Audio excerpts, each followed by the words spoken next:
જય ખોડિયારમાં મિત્રો, શું તમે સાંભળ્યું છે કે કોઈ મૂર્તિ પોતાના ભક્તને સંકેત આપે? શું ખરેખર માં ખોડિયાર પોતાના ભક્તોને આવનારી મુશ્કેલીઓ વિશે ચેતવણી આપી શકે? તો મિત્રો, આજે હું તમને એક એવી જ કથા સંભળાવવાની છું જે સાંભળીને કદાચ તમને પણ જીવનમાં થયેલા અનુભવોની યાદ આવી જશે. અને મને તો યાદ આવે છે, મારા જીવનમાં પણ એવા ઘણા અનુભવો થયેલા જ છે. તો ચાલો મિત્રો, આપણે આ કથાને શરૂ કરીએ. સૌરાષ્ટ્રના એક નાના ગામમાં હરિભાઈ નામના વ્યક્તિ રહેતા. હરિભાઈ ખૂબ જ મહેનતુ અને સાદા સ્વભાવના માણસ હતા. તેમના પરિવારમાં પત્ની, એક દીકરો અને વૃદ્ધ માતા હતા. ઘરમાં ખાસ સંપત્તિ નહીં હતી, પરંતુ ખોડિયારમાં પ્રત્યેની અતૂટ શ્રદ્ધા હતી. દરરોજ સવારે સૂર્યોદય પહેલાં તેઓ ગામના ખોડિયારમાંના મંદિરે જતા. દર્શન કર્યા વગર તેઓ ક્યારેય કામ પર નીકળતા જ નહીં.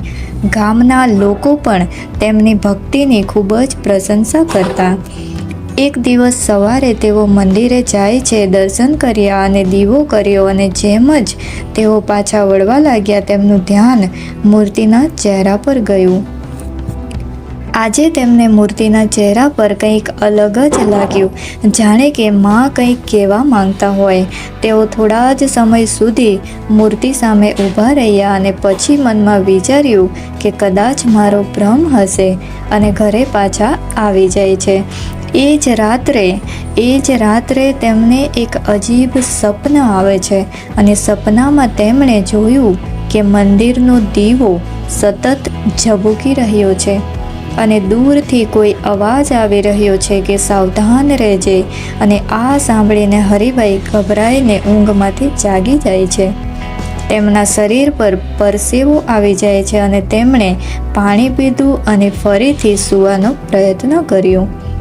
બીજે દિવસે ફરી મંદિરે ગયા, પણ આજે પણ મૂર્તિ સામે ઊભા રહેતા જ તેમને એ જ બેચેની અનુભવાય છે. તેમને કંઈ સમજાતું નહોતું અને ઘરે આવી જાય છે, પણ આખો દિવસ મન અશાંત રહ્યું તેમનું. બીજી રાત્રે ફરીથી એ જ સપનું આવ્યું. આ વખતે દીવો વધુ ઝડપથી ઝબૂકી રહ્યો હોય છે અને અવાજ પણ વધુ સ્પષ્ટ હતો કે સાવધાન રહેજે, સમય નજીક છે. હરિભાઈ ફરી ગભરાઈ ગયા. હવે તેમને લાગવા લાગ્યું કે આ કોઈ સામાન્ય વાત નથી. ત્રીજા દિવસે તેઓ સીધા મંદિરના પૂજારી પાસે ગયા અને આખી વાત પૂજારીને કહી. પૂજારી થોડું સ્મિત કરીને બોલ્યા, બેટા, દરેક શબ્દનો અર્થ નથી હોતો, પણ ક્યારેક માં પોતાના ભક્તોને સંકેત પણ આપે છે. હાલ માટે માત્ર માં પર વિશ્વાસ રાખ. હરિભાઈએ માથું ઝુકાવ્યું, પણ તેમના મનની બેચેની ઓછી થઈ જ નહીં. થોડા દિવસ પછી શહેરમાં એક જરૂરી કામ આવ્યું. આખા પરિવારને સાથે લઈ જવાનું નક્કી કર્યું. બધા ખૂબ ખુશ હતા. સવારમાં વહેલા નીકળવાનું નક્કી કર્યું. જે દિવસે જવાનું હતું એ દિવસે પણ હરિભાઈ હંમેશની જેમ મંદિરે ગયા. દર્શન કર્યા, પ્રાર્થના કરી. જેમ બહાર નીકળવા લાગ્યા, તેમનો પગ લપસ્યો. તેઓ સીધા જમીન પર પડી ગયા. મોટી ઈજા તો નહીં થઈ, પરંતુ કપડાં એમના ધૂળવાળા થઈ ગયા. તેમણે વિચાર્યું કે આજે શું થઈ રહ્યું છે.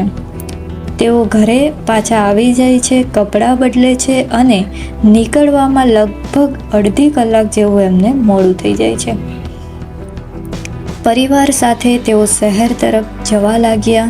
થોડું આગળ પહોંચ્યા ત્યારે રસ્તા પર મોટી ભીડ જોવા મળી. પોલીસ હતી, એમ્બ્યુલન્સ અને લોકોની ભીડ.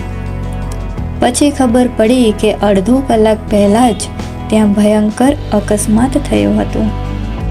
ઘણા વાહનો એકબીજા સાથે અથડાયા હતા. હરિભાઈના હાથ કાંપવા લાગ્યા, કારણ કે જો તેઓ સમયસર નીકળ્યા હોત તો કદાચ એ જ રસ્તા પર હોત અને કદાચ અકસ્માતમાં પણ ફસાઈ ગયા હોત. તેમને તરત જ સપનું યાદ આવ્યું. મંદિરનો દીવો યાદ આવ્યો અને પગ લપસવાની ઘટના પણ યાદ આવી. તેમની આંખોમાં આંસુ આવી ગયા અને શહેરનું કામ પૂરું કરીને તેઓ સીધા મંદિરે પહોંચ્યા.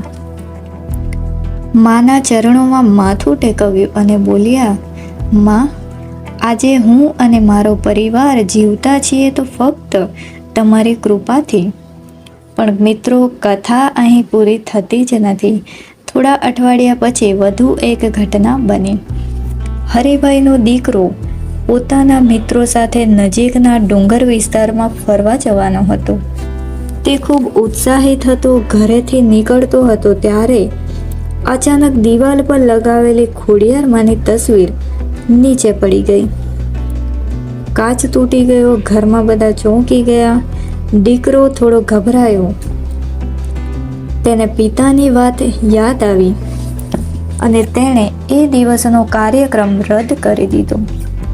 અને સાંજે ખબર પડી કે જ્યાં તેઓ જવાના હતા ને ત્યાં ભારે વરસાદ પડ્યો હતો અને ઘણા લોકો કલાકો સુધી ફસાઈ ગયા.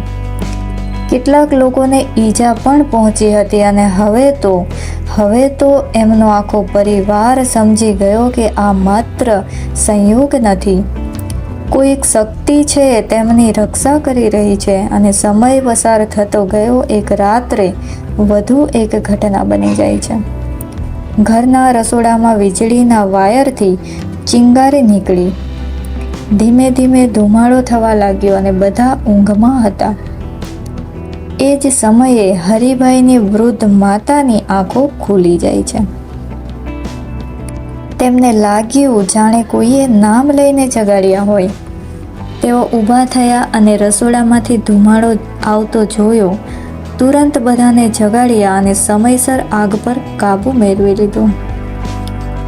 જો થોડું પણ મોડું થયું હોત તો આખું ઘર આગમાં ઘેરાઈ ગયું હોત. બીજે દિવસે હરિભાઈ ફરી મંદિરે ગયા. આ વખતે તેમની આંખોમાં આંસુ હતા અને તેઓ બોલે છે કે હે માં, હવે મને કોઈ પુરાવાની જરૂર નથી. તમે હંમેશા અમારી સાથે છો. તે દિવસ પછી હરિભાઈનો વિશ્વાસ અનેક ગણો વધી જાય છે. તેઓ ગામના લોકોને એક જ વાત કહેતા, માં હંમેશા પોતાના ભક્તોની રક્ષા કરે છે. પણ તેના સંકેતો સમજવા માટે શ્રદ્ધા અને વિશ્વાસ જોઈએ. આજે પણ ગામના લોકો આ ઘટનાને યાદ કરે છે અને હરિભાઈની કથા સાંભળીને ખોડિયારમાં પ્રત્યે વધુ વિશ્વાસ રાખે છે. તો મિત્રો, આ કથા આપણને શીખવે છે કે જ્યારે પણ આપણે સાચા દિલથી મા પર વિશ્વાસ રાખીએ ને, આ ખોડિયાર કોઈને કોઈ રીતે આપણું રક્ષણ જરૂરથી કરે છે. તો મળીએ આપણે નેક્સ્ટ વિડીયોમાં. ત્યાં સુધી વિડીયોને એક લાઈક કરી દેજો. ચેનલમાં નવા હોય તો ચેનલને સબસ્ક્રાઈબ કરવાનું ભૂલશો નહીં. Bye, take care.